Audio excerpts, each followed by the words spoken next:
Lucius Lamont Shattuck, also known as Lou, was born on November 7, 1836 in Plymouth, Michigan.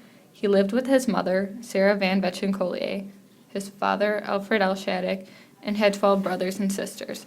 His siblings include DeWitt, Samuel, Alfred, Gilbert, Sarah, Caroline, Fletcher, William, Ellen, Rosamond, Franklin, and his half-sister Catherine.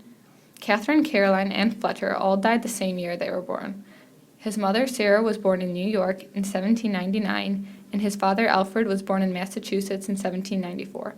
The two got married on May 28, 1820, in New York. They lived in New York and then moved to Michigan in the spring of 1832, traveling overland across Canada. Unfortunately, during the journey, Caroline died. She was 4 months old. They were devastated by this loss, but eventually made it to Michigan. Alfred was a farmer and Sarah was a teacher. Sarah was probably the first lady to become a teacher at the first schoolhouse known as the North Village in 1837. Charles A. Frisbee was working along with Sarah as a teacher. They probably became close friends. Later, after Ebenezer J. Penniman donated the land and building that would remain vital for our school district for more than 160 years, Sarah was selected as the teacher of the junior department and was paid a respectable $3.50 per week. Many of the men worked as farmers at this time, and women taught or stayed home with the children. Lucius went to school up until the 8th grade, and it is extremely unlikely that any of Lucius's brothers or sisters graduated high school. The first high school did not have a graduating class until 1881, and by then all of his siblings were adults. There were no records found to indicate that Lucius participated in any clubs or sports growing up, but one can assume that in his childhood he played games with his siblings.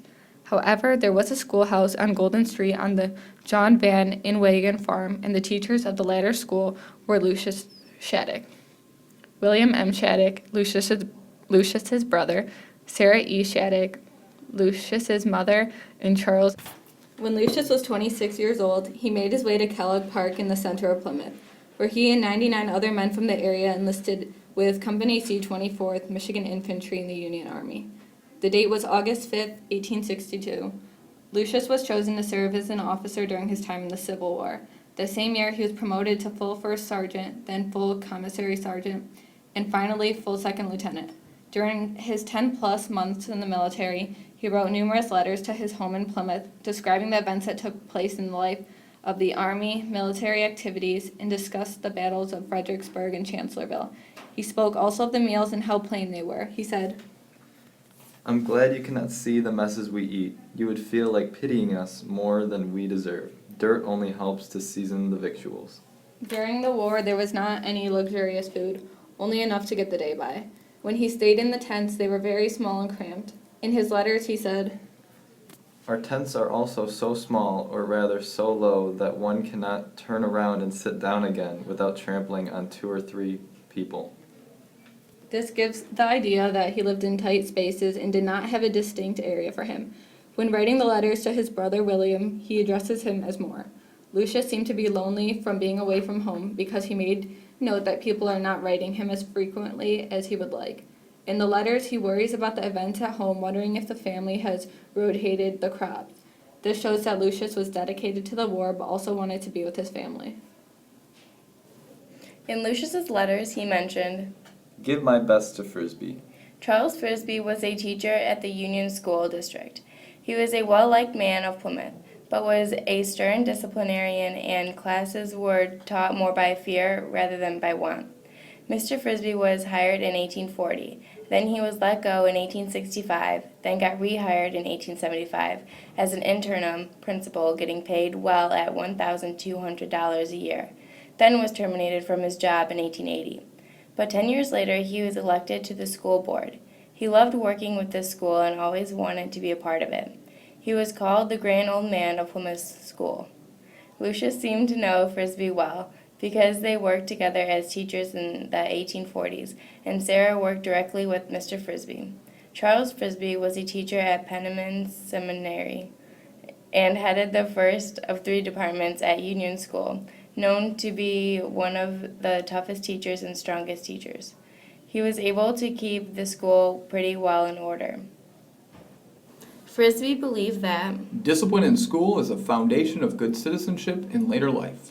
he eventually became an administrator and board member in Plymouth, after being employed there for 3 decades.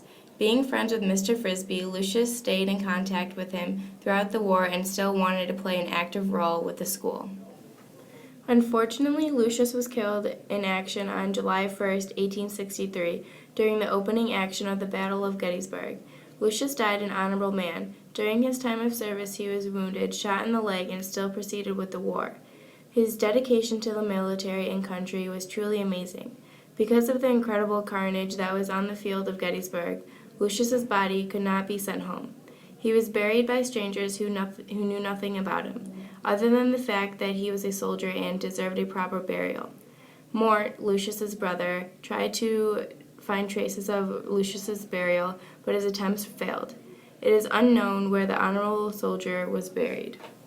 Due to his death in battle, Lucius never married.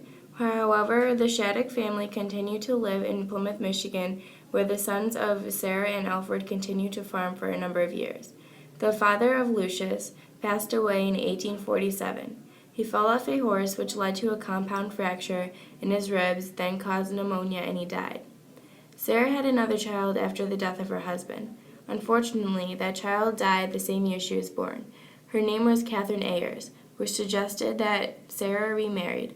By the 1930 census, there are no more Shattocks recorded in Plymouth, Michigan.